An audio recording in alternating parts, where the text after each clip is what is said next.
are you? This seemingly ambiguous question has been asked to me numerous times throughout my life. It could be referring to so many things, like what country I'm from, what my religion is, maybe my zodiac sign, or maybe even my Hogwarts house. For the record, I'm a Slytherin, even though everyone seems to think I'm Hufflepuff. But more often than not, it's in regards to my racial identity. Based on the way I look, most people assume I'm black. Based on the way I speak and my name, most people would assume I'm white. And people find that when their preconceived notions and stereotypes of a person don't align with the way they look or act, it's unnatural. As humans, we want to belong to a place, to a people, to an idea. It's why we conform to social expectations and shun those who don't. And when it comes to racial identity, I believe there are three categories: what you believe you are, what the broader community thinks you are, and what you are biologically. And people never seem to be able to quench their thirst for curiosity until they can align all three of these categories in one single racial box. And being multiracial puts you at the divide between many different cultures. To some, you become the authority on that culture. But to others, you aren't even seen as a part of that culture because you are mixed. For example, I know a lot more about black issues than most of my white friends. But when I'm with a group of purely black people, I stick out like a sore thumb. Similarly, I have become a sort of gatekeeper for a lot of black issues to them. That's probably because I'm telling them to keep the N-word out of their mouth every 5 minutes, but that's a different story. But the amount of times I've heard, "Oh, you're not black though," has become too many to count. And the strange issue with this is that previously, if you had one white parent and one black parent, you were considered black. This is the idea of the one-drop mentality, in which if anyone has any part of black known ancestry, they are classified as black. But now, the opposite is beginning to come true. If you aren't entirely black, you aren't seen as black at all. And all of these outside influences and opinions negatively impact a lot of multiracial people's identities. In a Pew Research study of multiracial Americans, nearly 2/3 of the participants did not see themselves as multiracial. The study further elaborated that there were many reasons for this. For example, their skin color, their hair color, their eye color, where and how they were raised. All of these influence the way a multiracial person sees themselves. That study further mentioned that 47% of the people who did not identify as multiracial said it was because they look like and are perceived as only a single race. I mean, Mariah Carey is half black, and no one seems to realize. Further, Naomi Osaka, a prominent female tennis player, is half Haitian and half Japanese. The media only seems to focus on her Haitian side, even though she herself has continuously said that she identifies much more with her Japanese side. And the most prominent example is the former President Barack Obama. His father is from Kenya, and his mom is from Kansas and white. And the media has continuously said he's the first black president.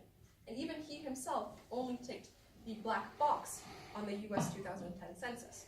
Now, Obama can identify as whatever he wants, but I bring up these census for a very important reason. Multiracial rights have been very neglected throughout history. Interracial marriages only became legal in 1967 with Loving versus Virginia. And at that point, multiracial children were also decriminalized. And ever since then, multiracial children and interracial marriages alike have been consistently rising. In the United States, 1 in 7 children can now be classified as multiracial. And in a 2009 study, individuals who are multiracial were shown to have poor psychological health. The study showed that high malleability in regards to racial identity correlated to increased depression and decreased mental happiness. The study further showed that all of these negative psychological effects were not created by the individual classifying themselves, but a conflict between the individual classifying themselves and the broader community classifying them. And Sarah Townsend, a Northwestern University researcher, further confirmed this by saying the exact same thing. Multiracial individuals do not struggle with their own identity. They struggle with society's conflict with their identity. Myself, all of this amalgamated into how I saw myself as a child. Up until I was about 9 or 10, I saw myself as this petite little Caucasian girl with straight brown hair and bright blue eyes. Now, obviously, that looks nothing like myself, but it's what I saw in the media around me, and not just in my friends, but also in the media and advertisements. And once I realized that my inner idea of myself and my outer appearance is not correlative at all, I panicked. I freaked out and I started trying really heavily into my black side. My first route by doing this was by talking to my mother. The only issue with that is she was my only black connection here in Switzerland, as most of my family is found in the States, and I don't get to see them very often. And then there's no large community of black people in Switzerland, so there was no option in that direction either. So I turned to the media. Their issue with that lies is that there isn't very much representation of black people in the media. At the time, there was only really gang violence in the United States and starving malnourished children in Africa, which is not a good representation of the black community at all. But luckily, this is starting to change. But most importantly, neither of these representations even remotely represented me, as I would be classified as West Indian, which is more commonly known as the Caribbean, the kind of small set of islands underneath the United States and above South America. So at this point, I am so agnostic about what I am, and I'm just trying to properly include all of my heritages in myself so I can have a better understanding of myself. But I have to say, being multiracial, there are quite a few benefits. It's proven that when multiracial individuals are allowed to flourish in their environments and properly understand who they are, they can have higher self-esteem than a lot of monoracial individuals, in contrast to the idea that when they aren't allowed to express themselves properly, they have lower performance, lower self-esteem, and lower motivation in general.